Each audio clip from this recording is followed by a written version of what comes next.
अद्भुत, आश्चर्यजनक किंतु सत्य घटना।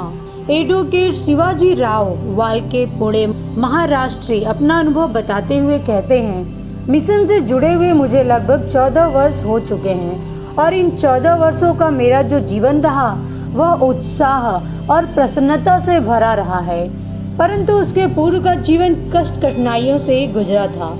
उज्ज्वल की ही किसी पुस्तक में मैंने कुछ पंक्तियां पढ़ ली थी जो हमेशा मेरे मानस में बनी रहती है।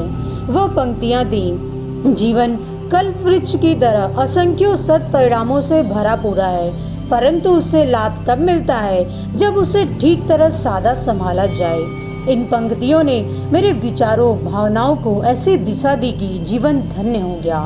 विचारों की पवित्रता का ही शायद सत परिणाम रहा है कि गुरुदेव का सूक्ष्म संरक्षण हमें बराबर अनुभव होता है। सन 2000 की घटना है कि हम यहाँ महापूर्णाहुति के कार्यक्रम में बिना किसी जानकारी के अनजाने ही पहुँच गए थे। हम यहाँ के विषय में बिल्कुल भी नहीं जानते थे, यूं ही निरुद्देश्य अकेले घूम रहे थे। तभी पीले वस्त्र पहने हुए एक व्यक्ति मुझे मिल गया। थोड़ी बातचीत हुई और उन्होंने मुझसे पूछा कि आप कुछ परेशान लग रहे हैं। मैंने कहा, हाँ परेशान हूँ, मैं अपने एक मित्र को ढूंढ रहा हूँ, वह मिल नहीं रहे हैं। उस व्यक्ति ने मुझसे कहा, परेशान मत हो, वह मिल जाएंगे, आप तब तक यज्ञ कर लो।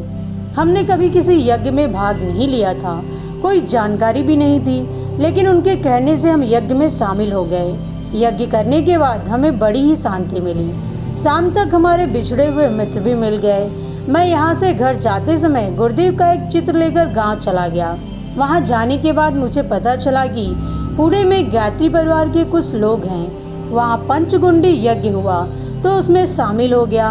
उसमें शामिल होने के बाद मुझे और भी आत्मसंतोष मिला और मेरे समस्याओं के समाधान भी हुए। उसके बाद ऐसा मन हुआ कि मैं अपने घर में ही एक पंचगुंडी यज्ञ कराऊं और वह गुरुवर की कृपा से हो गया।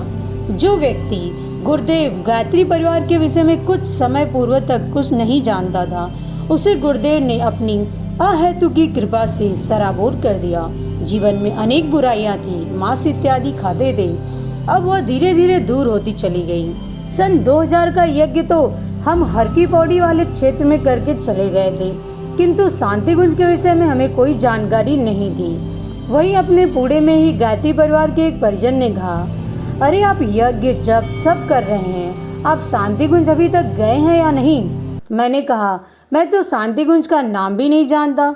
तो वह बोले, चलो हमारे साथ में। मेरे पास उस समय बिल्कुल पैसे नहीं थे, धन की तंगी बनी रहती थी, गरीबी के दिन थे। हमने किसी से थोड़े पैसे उधार लिए और 9 दिवसीय सत्र हेतु यहाँ आ गए। उस सत्र में ऐसा आनंद प्राप्त हुआ जैसा उसके पूर्व कभी नहीं मिला था। यहाँ का संगीत, प्रवचन, सादा भोजन, सुव्यवस्थित दिनचर्या के बीच पता ही नहीं चला 9 दिन कब व्यतीत हो गए। प्रति क्षण ऐसा लग रहा था जैसे गुरुदेव माता जी छाया बनकर साथ बने रहते हैं। उसके बाद भी 3 बार और सत्र करने का अवसर मिला। युग शिल्पी सत्र भी किया। गुरुदेव की कृपा से आर्थिक स्थिति सुधरती चली गई, अभाव दूर होते चले गए। अब हमें शांतिकुंज आने के लिए यह चिंता नहीं करनी पड़ती कि पैसे नहीं हैं, शांतिकुंज कैसे जाएं। 14 साल में बहुत अधिक परिवर्तन हुआ। गुरुदेव ने मुझे धन दिया, मान सम्मान दिया, संतोष दिया। संसार में गायत्री परिवार जैसा शुद्ध, पवित्र, आचरणवान परिवार और कोई नहीं है। हम चाहते हैं कि सब लोग गायत्री परिवार गुरुदेव माता जी से जुड़े और जीवन को उनकी शिक्षाओं से श्रेष्ठ और उच्च बनाएं। जय महाकाल।